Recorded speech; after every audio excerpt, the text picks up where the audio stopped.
Have you watched a million tutorials on how to draw a nose, and somehow your nose still comes out looking like a deformed pineapple, a strawberry, or a pig snout?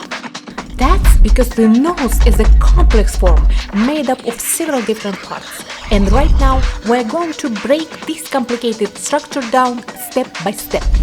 Even though we only have one nose, many of its main structure are paired on the left and right sides. First, we have the nasal bones. Attached to them are the cartilages. And for drawing, we only need to remember two of them, the lateral nasal cartilage and the greater alar cartilage. We'll leave the rest to the doctors. On top of all this beautiful machinery come the muscles, then the fatty tissue, and finally the skin. Okay, we're doing great! We already survived the anatomy of the nose. Now let's start with the simplest thing, a truncated pyramid. Try drawing it from different angles. Why do we need all these angles? Because the nose is a complicated three-dimensional form. If you can draw it from different directions as one simple geometric shape, that means you understand the foundation.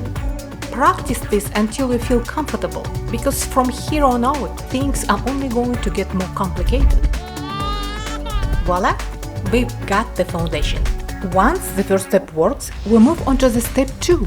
Now we're going to become sculptors and start carving away everything we don't need.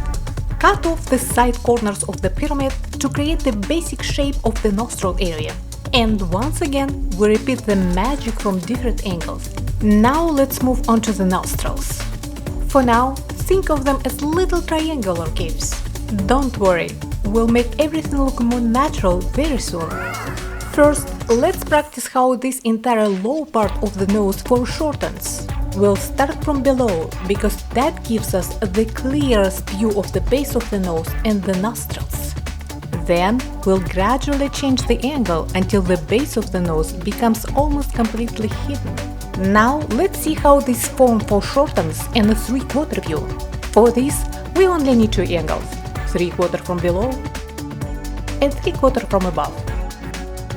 There's just one more thing we need to figure out, the height and projection of the nasal bridge. Depending on genetics and individual anatomy, this area can look very different. For simplicity, I think of it as a high, medium or low. Even when there is no visible bump. Even when there is no visible bump. Even when there is no visible bump, there is still a subtle change of plane where the bony part transitions into the cartilaginous part of the nose. And that tiny detail can make the difference between a nose that looks like a beginner's drawing and one that looks like a professional's work. Even an upturned nose still has a transition between the forehead, the nasal bones and the cartilage. And yes, we repeat the same trick from every angle.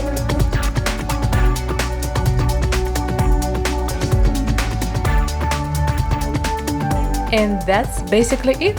We finished the construction. But before we move on to working on the contour, let's experiment a little with the proportions and angles of the nose. Raise the tip and we get an upturned nose. Change the profile of the nasal bridge and we get a nose with a hump. Make it wider or narrower and we get even more variations. You can keep experimenting, because noses come in all kinds of shapes. But the important thing to understand is that even when the proportions change, the basic construction stays the same. Now we're moving on to the more satisfying part, giving the nose a natural organic contour. Even though I am drawing over an already finished construction, I am constantly keeping the structural components of the nose in mind, because they determine the direction of the contours and very soon the shading as well. And finally, dessert, shading. The internal structure also affects the shading. When shading the nose, I want to show one little secret, reflected light inside the form's shadow. I absolutely love this effect. It looks almost magical. Reflected light appears because light bounces off nearby surfaces and back into the shadow. This effect gets weaker when there is nothing nearby for the light to bounce off. Basically, if you want to get rid of it completely, you would have to send your nose into space.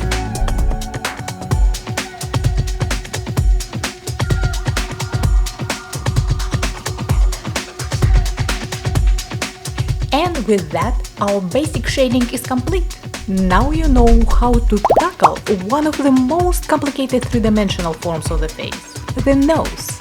Subscribe so you don't miss the next lesson, where we'll learn how to draw noses in different styles, from semi-realistic to cartoon and anime noses. See you there!